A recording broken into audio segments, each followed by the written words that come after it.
Greetings, everybody. This video is about women's roles in the early days of the Republic. After watching it, you should be able to think about the continuity and change of women's roles prior to and after the American Revolution.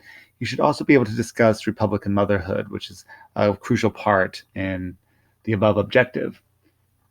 At this stage of American history, there was a movement to give women a place in the new republic.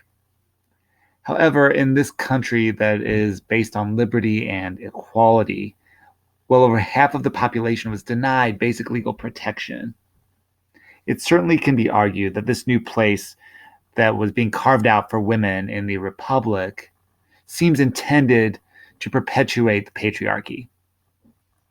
It is more than fair at this point to say that women at best were treated as second-class citizens. Let's back up a minute. In colonial America, women could own property. They usually lost that property when they got married. And that's not all they lost when they walked down the aisle. She also lost her individual legal identity, and with that, the legal rights over her future children. Women obviously couldn't vote, they couldn't run for office, serve on a jury, and as we saw in Massachusetts with Anne Hutchinson, women that had and publicly expressed ideas were on more than one occasion unwelcome and not tolerated. Perhaps there was hope for women when the 13 colonies separated from Great Britain. When John Adams was helping to iron out the Declaration of Independence with Thomas Jefferson, Adams' wife, Abigail, wrote to her husband and told him to remember the ladies and be more generous and favorable to them than your ancestors. Do not put such unlimited power into the hands of husbands. Adams responded by saying, I cannot but laugh. And of course, the Declaration says, all men are created equal. Regardless, there would be a spot for women in the new United States.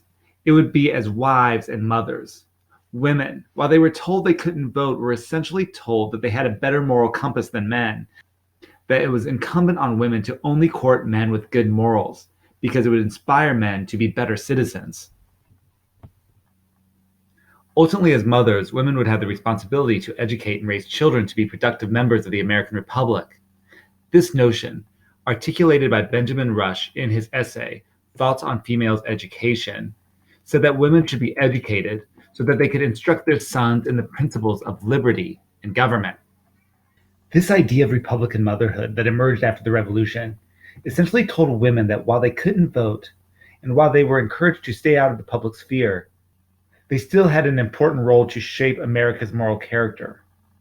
And even though many women got an education, the purpose for that education was for the betterment of men. In the end, the status of women remained the same after the Declaration, after the ratification of the Constitution and the Bill of Rights. Women's status in the early years of the United States pretty much remained the same. Men did not remember the ladies when they wrote the founding documents, or perhaps they did remember, but didn't care. Yet another struggle for equal rights and equal protection was ahead. Thanks for watching. Here's a joke. How do you find Will Smith in the snow? You look for Fresh Prince.